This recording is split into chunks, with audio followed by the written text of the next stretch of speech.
प्यारे बच्चों, आज की इस क्लास में हम एक्सरसाइज 1.3 से क्वेश्चन नंबर 1 करेंगे और उसके साथ साथ हम एग्जाम्पल 9 को डिस्कस करेंगे, क्योंकि प्यारे बच्चों एग्जाम्पल 9 बिल्कुल क्वेश्चन नंबर 1 के जैसा है। और प्यारे बच्चों ये दोनों ही किसके जैसे हैं, हम कहेंगे हमारी जो थ्योरम 1.4 यानी कि प्रमेय 1.4 हमने जो सीखी है यह बिल्कुल ठीक उसी तरीके से करनी है। वहां आपसे √2 के लिए पूछा गया है, यहाँ आपसे √5 के लिए पूछा गया है और √3 के लिए पूछा गया है। तो प्यारे बच्चों ठीक है, एक बार में सबको ठीक से नहीं समझ में आ पाई होगी, इसलिए हम आपको यहाँ पे √5 वाला खुद क्वेश्चन करके दिखा रहे हैं, लेकिन √3 वाला आप अपने आप करेंगे बिल्कुल वैसे ही, सिर्फ आपकी यहाँ डिजिट चेंज हो रही है, बाकी पूरा प्रोसीजर बिल्कुल वही है। तो हम स्पीड में लिखेंगे। और प्यारे बच्चों यदि अभी तक आपने थ्योरम 1.4 नहीं की है तो आपको ये क्वेश्चन ठीक से समझ में नहीं आएगा। तो प्यारे बच्चों स्टार्ट करते हैं। तो हम यहाँ पे क्या लिखेंगे, प्रूफ। जो थ्योरम्स होती हैं उनके लिए क्या लिखा जाता है, प्रूफ लिखा जाता है। और हिंदी में हम लिखते हैं उपपत्ति। क्या लिखते हैं हम, वहां पर उपपत्ति नाम की हेडिंग से अपने काम को शुरू करते हैं। तो प्यारे बच्चों हम स्टार्ट करते हैं। सबसे पहले आपको पता है कि हम क्या करेंगे, हम जानबूझ करके क्या कहेंगे कि घोड़े को हम गधा कहेंगे। क्या कहेंगे, जानबूझकर हम घोड़े को गधा कहेंगे, यानी कि हमसे प्रूफ करने को कहा गया है कि √5 एक इरेशनल नंबर है, फिर भी हम क्या कहेंगे, यानी कि √5 एक अपरिमेय संख्या है, फिर भी हम क्या कहेंगे कि ये जो हमारा √5 है वह क्या है, एक परिमेय संख्या है, यानी कि एक रैशनल नंबर है। एक गलत अवधारणा को लेकर के हम चलेंगे और उसके बाद हम लास्ट में खुद ही गलत प्रूफ हो जाएंगे और इस तरीके से हम अपने क्वेश्चन को सॉल्व करके यानी कि प्रूफ को पूरा करके दिखाएंगे। तो हम यहाँ पे अब स्पीड में करेंगे। लेट √5 इज रैशनल, यानी कि हिंदी में हम कहेंगे कि माना √5 एक परिमेय संख्या है। और क्या लिखेंगे हम, उसे क्या लिख सकते हैं, इसलिए हम यहाँ लिखेंगे एंड। हिंदी में लिखेंगे तथा। तो वह कैसी है, तो आप कहेंगे कि जो √5 है हम उसे R/S की फॉर्म में लिख सकते हैं, जहां पर S की जो वैल्यू है 0 नहीं होनी चाहिए। क्या है, 0 नहीं होनी चाहिए। और R/S यानी कि R और S एक ऐसी संख्याएं हैं जहां पर इनका कोई ना कोई एक कॉमन फैक्टर है 1 को छोड़ करके। ठीक है, यानी कि वहां पे कोई एक ऐसा नंबर है जिससे हम दोनों को डिवाइड कर सकते हैं। तो हम लिख लेते हैं let R and S have a common factor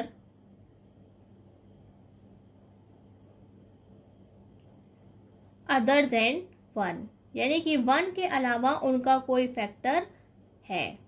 Hindi में हम कहेंगे माना R तथा S में 1 के अतिरिक्त कोई उभयनिष्ठ गुणनखंड है। तो प्यारे बच्चों यदि इसका कोई उभयनिष्ठ गुणनखंड है तो हम उससे डिवाइड कर सकते हैं, और डिवाइड करने के बाद क्या होगा, हम उसका एक नया नाम लिख सकते हैं। तो प्यारे बच्चों हम क्या करेंगे, अब डिवाइड करने की बात कही है तो वो भी हमें लिखनी पड़ेगी। Then we divide by a common factor. Hindi में हम कहेंगे इस उभयनिष्ठ गुणनखंड से R और S को विभाजित किया जा सकता है। हिंदी में हम कहेंगे तब हम उभयनिष्ठ गुणनखंड से R तथा S को विभाजित करते हैं। तो प्यारे बच्चों जब हम इसे विभाजित करने की बात कहते हैं तो हमने विभाजित करने के बाद क्या करा, हम इसे एक नया नाम देते हैं। तो वह नया नाम क्या है, यानी कि हम इसे लिख सकते हैं √5 इज इक्वल टू A/B। क्या लिखा हमने, √5 इज इक्वल टू A/B, यानी कि A और B अब दो को प्राइम नंबर बन गए हैं, यानी कि सह अभाज्य संख्या बन गई है। इनके पास कॉमन फैक्टर में केवल 1 होना चाहिए। क्या होना चाहिए, इनके पास कॉमन फैक्टर में केवल 1 होना चाहिए। तो हमें यहाँ पर लिखना होगा where A and B are को-प्राइम्स।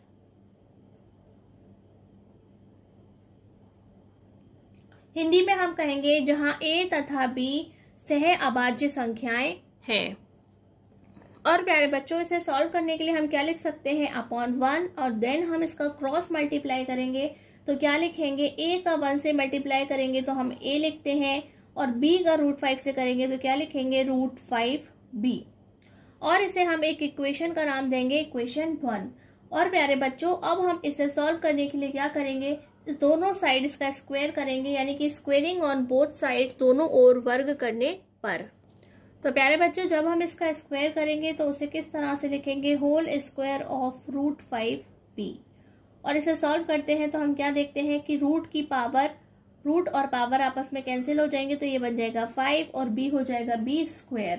तो प्यारे बच्चों, आपने क्या देखा कि जब हम एक ही स्क्वायर की बात करते हैं फैक्टर की, तो वहां पे एक फैक्टर क्या आ रहा है, एक गुणनखंड क्या आ रहा है, क्योंकि 5b² को हम क्या लिख सकते हैं, 5 × b, यानी कि 5 क्या है, a² का एक कॉमन फैक्टर है। तो प्यारे बच्चों, हम क्या लिखेंगे, देयरफॉर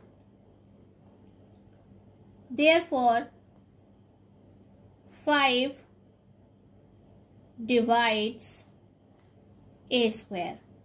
और जो प्यारे बच्चों a² को डिवाइड कर सकता है वह क्या करेगा, a को भी तो डिवाइड करता है, क्या है, 5 डिवाइड्स a, क्योंकि यही हमने थ्योरम 1.3 में पढ़ा है। तो आपको लिखना होगा यहाँ पे बाय थ्योरम 1.3। हिंदी में हम कहेंगे अतः 5 a² को विभाजित करता है और उसके साथ साथ वह 5 a को भी विभाजित करेगा। क्योंकि प्यारे बच्चों, यहाँ पर आपने देखा कि 5 इसको क्या कर रहा है, विभाजित कर रहा है, डिवाइड कर रहा है, इसलिए हम इसे एक नई फॉर्म में लिखेंगे, यानी कि a के फैक्टर्स को हम एक नया नाम देने वाले हैं। इसलिए हम लिखेंगे, सो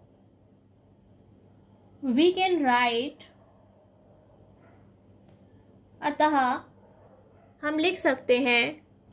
तो प्यारे बच्चों, हम इसे क्या नाम देंगे, हम इसे नाम देंगे a = 5c।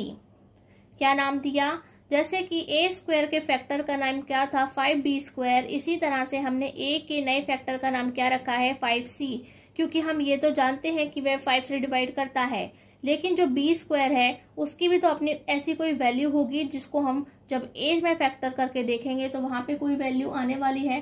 तो हम क्या लिखेंगे, a = 5c, और c क्या है, एक इंटीजर है, यानी कि एक पूर्णांक है। अब प्यारे बच्चों, हम क्या करेंगे कि ये जो हमें a की नई वैल्यू मिली है, ठीक है, हम इसको इक्वेशन 2 नाम दे देते हैं, और ये की जो वैल्यू हमें, यानी कि a की जो वैल्यू हमें मिली है, हम उसे अपनी इक्वेशन फर्स्ट में लिखेंगे, देन अगेन सॉल्व करेंगे। तो प्यारे बच्चों, हम इसे फिर से कैसे लिखेंगे, तो जब हम इसकी वैल्यू लिखेंगे इक्वेशन फर्स्ट में, तो यह क्या हो जाएगा, आपको यहाँ लिखना होगा by equation first and second, यानी कि समीकरण 1 व 2 से।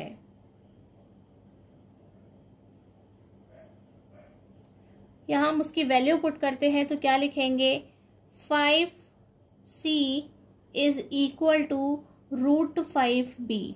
तो प्यारे बच्चों, यहाँ आकर हम एक बार फिर से स्क्वायर करेंगे तो हमें यहाँ लिखना होगा, यानी कि दोनों ओर वर्ग करने पर। तो प्यारे बच्चों, जब हम इसे दोनों ओर वर्ग करेंगे तो ये क्या हो जाएगा, 5c whole square of 5c and whole square of √5b। 5 का स्क्वायर 25 एंड c का स्क्वायर c²। यहाँ पर √5 का स्क्वायर 5 और b का स्क्वायर b। देन हम इसे कट करेंगे इससे 5 टाइम्स, तो ये हमारे पास हो जाता है 5c² = b²। तो प्यारे बच्चों, ये जो पॉइंट है वह आपको क्या बता रहा है कि b का एक फैक्टर क्या है, 5। क्या है, b का एक फैक्टर क्या है, 5 है। जिस तरह से a का एक फैक्टर क्या निकल के आया, 5 निकल के आया, इसी तरह से हमें एक बार फिर से लिखना होगा। तो प्यारे बच्चों, आप किस तरह से लिखेंगे, Therefore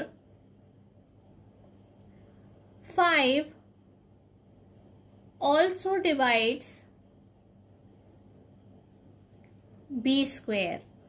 और प्यारे बच्चों, जो b स्क्वायर को डिवाइड करेगा वही क्या करेगा, b को डिवाइड करेगा। हमने यही अपनी थ्योरम 1.3 में सीखा है, डिवाइड्स b बाय थ्योरम 1.3।